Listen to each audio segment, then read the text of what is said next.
এরপরে যখন 27 রমাদান আসলো, তখন রাসূল সাল্লাল্লাহু আলাইহি ওয়াসাল্লাম পুনরায় সাহাবীদেরকে নিয়ে একত্র করলেন, তার পরিবারকে একত্র করলেন, সাধারণ মানুষদেরকে একত্র করার পরে রাসূল সাল্লাল্লাহু আলাইহি ওয়াসাল্লাম তারাবির সালাত আদায় করলেন একেবারে সাহারি পর্যন্ত। সাহারির সময় পর্যন্ত রাসূল সাল্লাল্লাহু আলাইহি ওয়াসাল্লাম সালাত আদায় করলেন। তো আবু যর গিফারী রাদিয়াল্লাহু আনহু বলছেন যে তিনি এত দীর্ঘ সময় সালাত আদায় করলেন যাতে আমাদের সাহারি মিস হয়ে যাবে এরকম অবস্থা। এটা হলো দ্বিতীয় নম্বর হাদিস। এবার তৃতীয় নম্বর হাদিস দেখি। রাসূল সাল্লাল্লাহু আলাইহি ওয়াসাল্লাম থেকে যায়েদ ইবনে সাবিত রাদিয়াল্লাহু আনহু বর্ণনা করছেন যে রাসূল সাল্লাল্লাহু আলাইহি ওয়াসাল্লাম মসজিদের মধ্যে একটা চাটাইয়ের ঘর নির্ধারণ করেছিলেন ইতিকাফের জন্য। যদি কোনো মানুষ ইতিকাফ করে তাহলে তাকে মসজিদে থাকতে হয়। তো যখন শেষ দশক চলে আসলো, রাসূল সাল্লাল্লাহু আলাইহি ওয়াসাল্লাম মসজিদের এক সাইডে একটা ঘর নির্ধারণ করলেন, সেখানে কয়েক রাত্রি সালাত আদায় করলেন।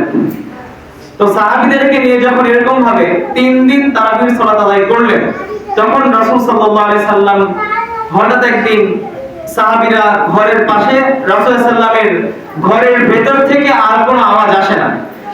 মানে একজন ব্যক্তি যদি ঘরের মধ্যে থাকে তাহলে তো কোনো আওয়াজ পাওয়া যাবে, কিন্তু রাসূল সাল্লাল্লাহু আলাইহি ওয়াসাল্লাম ঘরের মধ্যে রয়েছেন, কোনো আওয়াজ শব্দ নেই। তখন সাহাবায়ে কেরাম রাদিয়াল্লাহু আনহুম একটু গলায় শব্দ করতে লাগলেন যাতে রাসূল সাল্লাল্লাহু আলাইহি ওয়াসাল্লাম বুঝতে পারেন। তো সাহাবায়ে কেরাম রাদিয়াল্লাহু আনহুম যখন গলায় শব্দ করছেন, তখন রাসূল সাল্লাল্লাহু আলাইহি ওয়াসাল্লাম বললেন যে তোমাদের কি হলো, তোমরা এরকম কেন করছো? আমি ভয় করছি যে তারাবির সালাতকে তোমাদের উপর ফরজ করা হবে, সুতরাং তোমরা বাড়িতেই সালাত আদায় করো। ফা ইন্না আফদালা সালাতিল মারই ফি বাইতিহি ইল্লা সালাতুল মাকতুবা। কেননা একজন ব্যক্তির নফল সালাত বাড়িতেই উত্তম, ফরজ সালাত বাদ দিয়ে। তো রাসূল সাল্লাল্লাহু আলাইহি ওয়াসাল্লাম এখান থেকে এটা বোঝাতে চাইলেন যে তোমরা মসজিদে নফল সালাত আদায় করতে চাচ্ছ, তোমরা যদি মসজিদে নফল সালাত আদায় না করে বাড়িতে করো তাহলে সেই সালাত তোমাদের জন্য অধিক উত্তম হয়ে যাবে। এটা হলো এই কয়েকটি হাদিস রাসূল সাল্লাল্লাহু আলাইহি সাল্লাম থেকে। আমরা কয়েকটি হাদিসকে সমন্বয় করব কিছুক্ষণ পরে ইনশাআল্লাহ।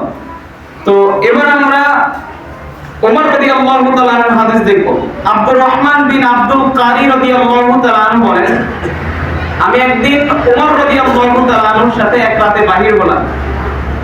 তো মসজিদের দিকে আমরা গেলাম, তখন আমরা দেখি মসজিদে মানুষেরা বিচ্ছিন্নভাবে সালাত আদায় করছে। অর্থাৎ একজন ব্যক্তি এই জায়গাতে, একজন এই জায়গাতে, কোন জায়গাতে একজন ব্যক্তি সালাত আদায় করছে, তার পিছনে কয়েকজন ইক্তেদা করছে, বাকিরা বিচ্ছিন্নভাবে সালাত আদায় করছে এলোমেলোভাবে। তখন রাসূল সাল্লাল্লাহু, তখন ওমর রাদিয়াল্লাহু তাআলা ইচ্ছা পোষণ করলেন যে যদি এই সকল ব্যক্তিরা বিচ্ছিন্নভাবে সালাত আদায় না করে একজন ইমামের পিছনে সালাত আদায় করে তাহলে এটা কতই না সুন্দর হবে। ওমর রাদিয়াল্লাহু তাআলা চাইলেন যে সকল মানুষকে তিনি উবাই বিন কাব রাদিয়াল্লাহু আনহুর পিছনে একত্রিত করবেন। উবাই বিন কাব রাদিয়াল্লাহু আনহু তিনি ইমামতি করবেন আর বাকি সাহাবীরা কি করবেন? ইক্তেদা করবেন, সালাত আদায় করবেন। তো এরকম রাসূল ওমর রাদিয়াল্লাহু আনহু সকল মানুষকে উবাই বিন কাব রাদিয়াল্লাহু আনহুর পিছনে একত্র করলেন। তো আব্দুর রহমান রাদিয়াল্লাহু তাআলা তিনি বলছেন যে এটা হলো এক রাত্রির ঘটনা। অন্য আরেক রাত্রিতে আমরা সকলে রাসূল সাল্লাল্লাহু আলাইহি সাল্লাম, আমরা সকলে ওমর রাদিয়াল্লাহু তাআলা আনহুর সাথে আবার মসজিদের দিকে গেলাম। তখন মসজিদে গিয়ে দেখি যে মানুষেরা, ওমর রাদিয়াল্লাহু তাআলা আনহু সেখানে ছিলেন। তো তখন আমরা দেখি যে উবাই বিন কাব রাদিয়াল্লাহু আনহুর পিছনে, উবাই বিন কাব রাদিয়াল্লাহু আনহুর ইমামতিতে সকল মানুষেরা একত্রে সালাত আদায় করছে। তো উমর রাদিয়াল্লাহু আনহু যখন এটা দেখলেন তখন তিনি বললেন, নি'মাতিল বিদআতি হাদিহি, মানে নি'মাতিল বিদআতু হাদিহি, এটা কতই না সুন্দর বিদআত। এরপর উমর রাদিয়াল্লাহু তাআলা বললেন যে যেই সকল ব্যক্তিরা এখানে দাঁড়িয়ে সালাত আদায় করছে তাদের চাইতে উত্তম হলো তারা যারা বাড়িতে একাকী সালাত আদায় করছে। তার মানে তিনি রাসূল সাল্লাল্লাহু আলাইহি ওয়াসাল্লামের ওই কথাই বোঝাতে চাইলেন যে মসজিদে নফল সালাত আদায় করার চাইতে বাড়িতে একাকী নফল সালাত আদায় করার গুরুত্ব অনেক বেশি।